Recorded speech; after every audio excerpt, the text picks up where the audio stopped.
Hello.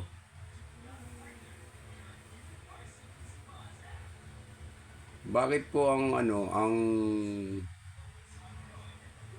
DepEd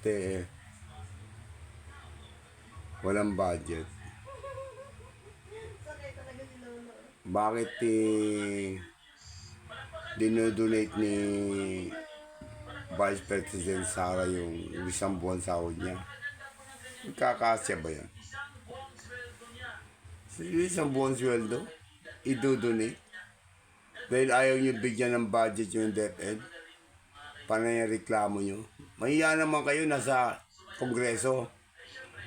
Bilyon-bilyon ang pera nyo dyan. Tambalos-los. Ano ba ang ginagawa ng Senado? Ba't di kayo gumagawa ng aksyon? Ang DepEd dapat pinakamalaking budget yan sa lahat. Malaking budget yan. Kasi kailangan ng mga kabataan at mga estudyante, teacher,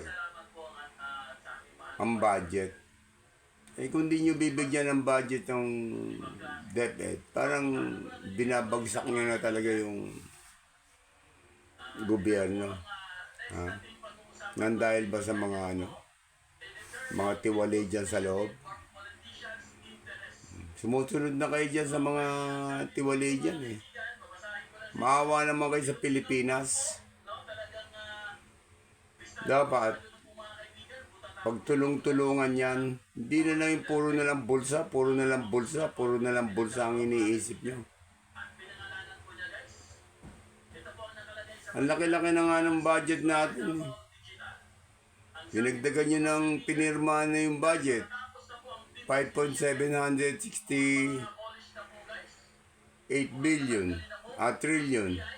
Tapos dinagdagan nyo pa ng, kano ba yun? Yung budget ng Pilipinas yun ha.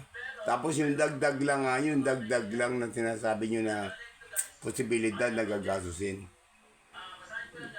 500 billion o 450 billion. Samantalang ang DepEd wala. Ha? Yung pang chichirre nyo, 500 billion. Ganun ba?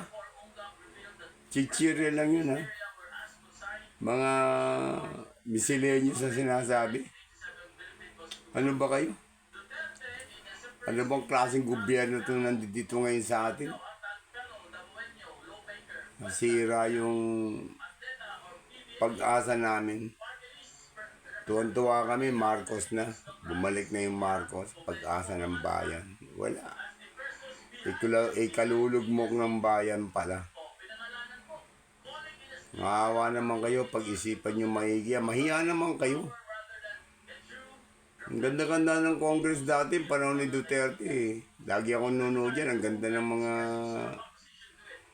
ginagawa nyo dyan. Sarap panoorin. Talagang hero-hero kayo.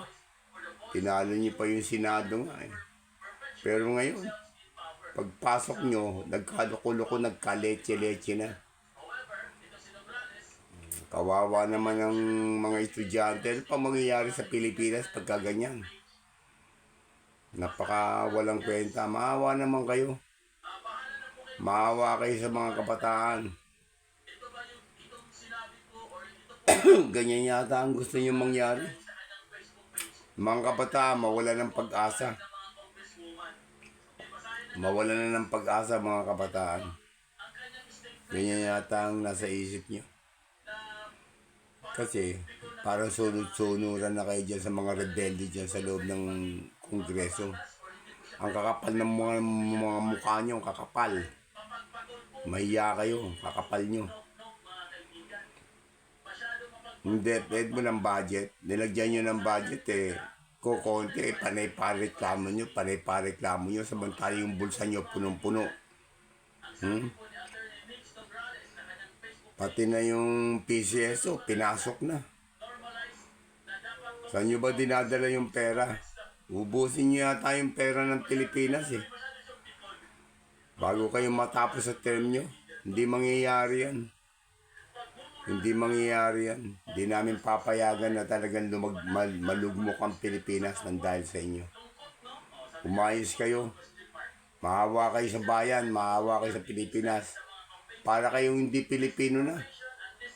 Ibang lahi na nga kayo. Wala kayong mga kwenta.